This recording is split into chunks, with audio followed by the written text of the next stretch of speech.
Stage 3. Is it snowing even in this paradise? The paradise that is already Alice's playground? Background music is the Dollmaker of Bucharesti. Our search for spring has brought us to this strange place, in which we will find a... Never mind, here's a mid-boss, I guess. She's kind of early. Anyway, you probably already noticed that I'm playing as Sakia, who is my personal favorite character to play as in this game, but one that can take you quite a while to get used to, especially if you're really used to how Reimu or Marissa plays, just because her shot types are kind of different and her movement speed can be kind of weird. She's not as fast as Marissa, but not as slow as Reimu, making her kind of in between. Her movement is still very agile, but you can still be very precise with it. Her focus speed is faster than any of the other characters are, so she's very agile when focused, but you have to be a little more cautious when moving around. But anyway, here's a mid-boss. Again, her shots will naturally clump into groups of about 3. This is when it's best to try and move past them. The shot type that I'm using for this stage is Sakia's first shot type, Illusion Sign, Attack Ranged Oriented type. It's a really useful shot type. As you can see, it has a lot of spread, but it still does a decent amount of damage, and when you focus, it goes into a homing attack. The only real downside is that it rewards you with the lowest amount of cherry points. What I really like about Sakia is that she really lends herself to a very aggressive playstyle, which especially helps in this stage. If you can take out these fairies with the circle around them before they fire off their shots, it'll make this stage much easier. But anyway, that's the end of this stage, on to the boss.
This is the seven-colored puppeteer, Alice Murgatroyd. Her theme is Doll Judgment, the girl who played with people's shapes. Alice is a sort of special character in the series, but I'll get into why she is later. For now, this is what her profile says about her.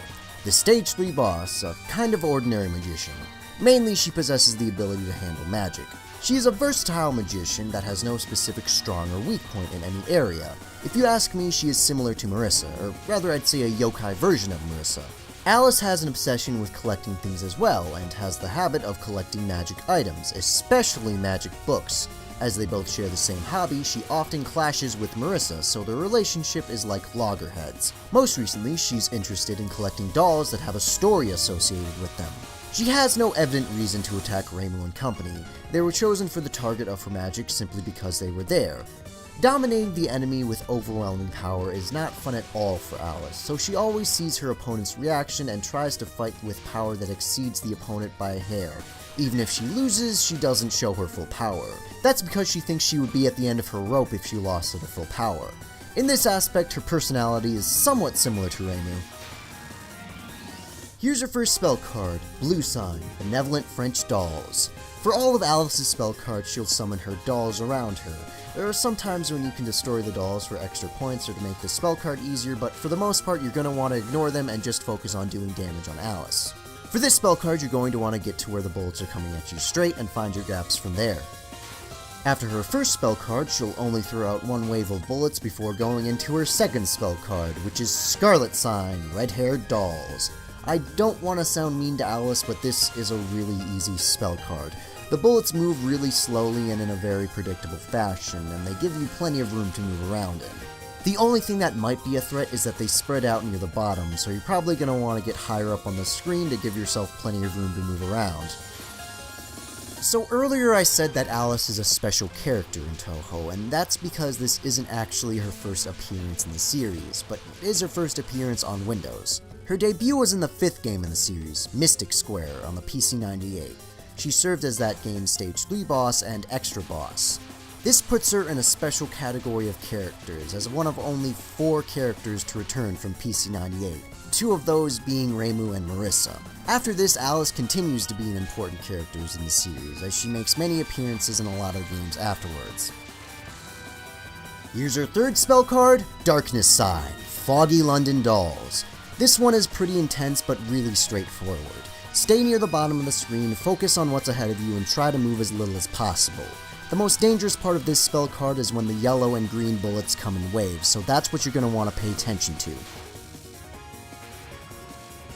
And this is her fourth and final spell card, Curse, Eerily Luminous Shanghai Dolls. This one has a very similar strategy to the one just beforehand, but this one has larger orbs thrown into the mix, and the yellow bullets will come at you at an almost horizontal angle. Both of these will push you to the side. Whenever you see that one of these two are going to hit you, try and figure out which side it's going to be best to move to in order to get out of the way. With the yellow shots, it's usually best to move to the left, but with the orbs, it depends on which direction they're moving. And whenever you get pushed to the side, try and get back to the center as quickly as possible.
That's it for Stage 3.